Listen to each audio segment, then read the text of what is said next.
In 30 years from now, when the economic history books are written about Trump's trade war, you can be sure of one thing. There's going to be an entire chapter titled Dolls. The White House appears to have latched on to this idea that promoting austerity measures for kids explains their case. And each day, there's a new message about dolls. So let's take a look at how this has evolved, shall we? I want to start with Trump on Sunday when he was asked about the potential for empty shelves. I'm just saying they don't need to have $30. They can have 3. They don't need to have 250 pencils. They can have 5. But you're basically saying there could be some supply shortages because of the tariff. We don't have to waste money on a trade deficit with China for things we don't need, for junk that we don't need. I would have gone with the pencil analogy longer because it just resonates with school-age children and parents. But okay, your kids don't need more junk. But then Treasury Secretary Scott Bessent had a new message for the boys and girls in America. Don't be sad about the dolls. It'll lead to a better life. I would tell that young girl that you will have a better life than your parents. Your family will own a home. You will be able to advance. You will have a good education. You will have economic freedom. That's what we are advancing. But it didn't stop there, because Vice President Vance today, he also mentioned the dolls and gave yet another explanation. What I'd ask people is not whether they want $2 or $5 or $20 for their kids. Would you like to, God forbid, if your country goes to a war and your son or daughter is sent off to fight, would you like to know that the weapons that they have are good American-made stuff, not made by a foreign adversary? The value of the dolls. With me now, the co-founder, president, and CEO of Gerber Kawasaki Wealth and Investment Management, Ross Gerber. Ross, glad you're here. I got to ask you if you think this doll argument is playing at all on Main Street or Wall Street for that matter. Is it reassuring anyone? Well, it's really troubling to have, like billionaires telling, the American families, which, for the most part are struggling still to, get ahead. And we've had the best economy in a long time with really low unemployment and real wage gains. And Americans are in a pretty good financial spot. So to then, throw us into a recession and tell the average American family that they don't need dolls when you're sitting at the UFC in front row with all your friends who are billionaires and gold plating the White House, billionaires telling average Americans to deal with austerity is really poor messaging at best. When I look at the dolls too, I think to myself, it seems very almost dismissive and reductive to think about all of this coming down to a conversation about dolls. But the president went on from there. He was asked today about traffic slowing down at U.S. ports. Ross, listen to his response. We're seeing as a result, the ports here in the U.S., the traffic has really slowed, and now thousands of dock workers and truck drivers are worried about their jobs. Yeah, no, that means we lose less money. When I see that means we lose less money. Wait, so the business owners who can't afford to get their products here would obviously disagree, but what do you think the point he was trying to make was? Well, I think most importantly out of this, to say it just sort of bluntly, is that Trump doesn't understand the economy at all. And we're not losing money through deficits or global trade.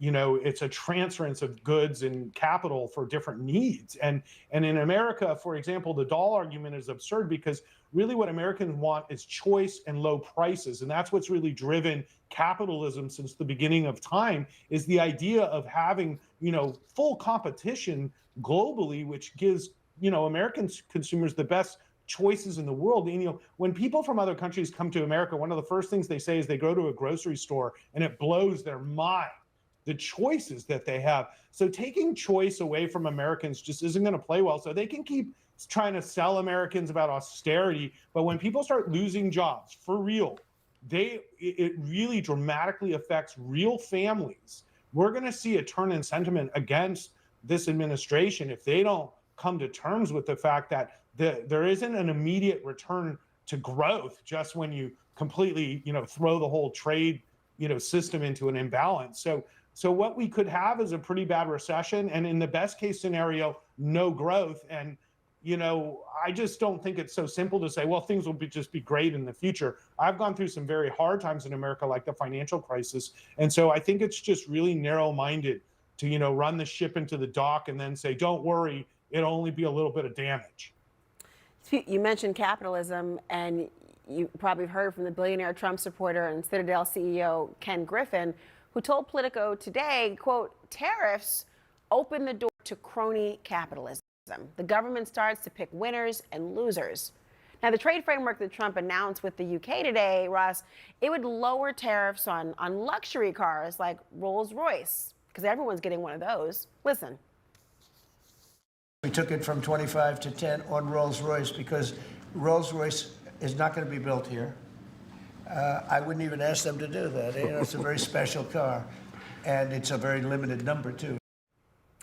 Raise your hand if you own a Rolls-Royce or that's your next purchase in the next, say, 10 days or 10 months. But while I wait for those hands, tell me, Ross, why is the argument that kids don't need dolls, but a Rolls-Royce and more luxury cars? Sign me up. Well, this is exactly the picking winners and losers things that tariff causes, because the irony of this is that he's letting Aston Martin, Jaguars, and Rolls Royces, which, the UK makes about 100,000 cars a year that they send to the United States. And he's basically giving them an advantage over companies like Ford and GM, which manufacture in Mexico, that are still in a 25% tariff rate. So we've seen immediately the unions in Detroit reach out and say, hey, what are you doing? You're picking winners and losers here, and you're picking American companies as losers at this point.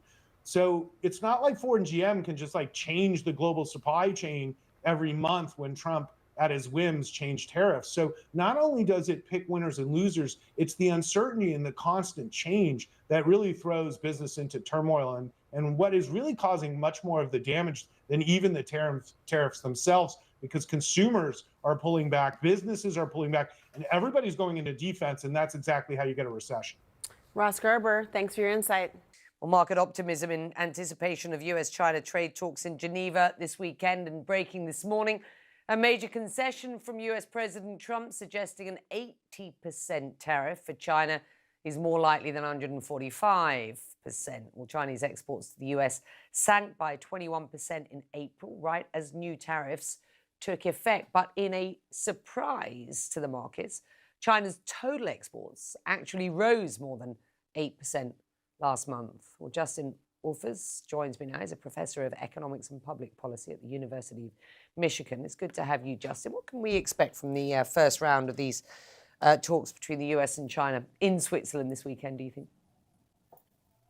Let me give you the optimist and then the pessimist. Look, the optimist in me is that both sides understand that this is unsustainable, that tariffs on China of 145% in China with retaliatory tariffs of 125% is effectively a trade embargo. No one can afford to pay tariff rates like that. And so what you've done is you've taken two biggest economies in the world and you've put a wall up between them. And even if that were your medium-term goal, you wouldn't want to do it all at once. You've left American manufacturers unable to get parts or inputs into their production, and likewise in China as well.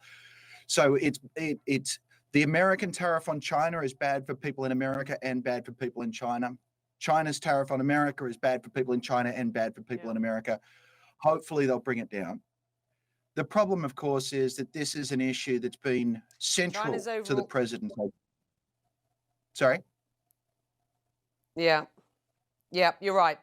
Yeah, I mean, let's have a look at these numbers. China's overall exports grew by 8.1% in April. That was due to a surge in Chinese exports to countries in Southeast Asia and to Europe. Can we expect that sort of growth to continue to other countries to balance what is likely to be an expected decline to the United States, right? I mean, ultimately.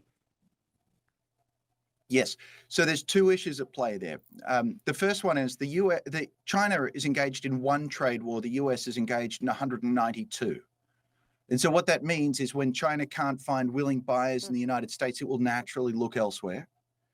The second thing that's going on, though, that may be going on, is the single best way to reduce tariffs on Chinese-made goods into the United States is to send them through Malaysia and bang a Made in Malaysia label on it. That's not really how trade is meant to work, and it probably breaches a bunch of rules, but I have a sneaking suspicion when the incentives are this sharp that that's some amount of, if not what people were doing this month, what they'll be doing in future months.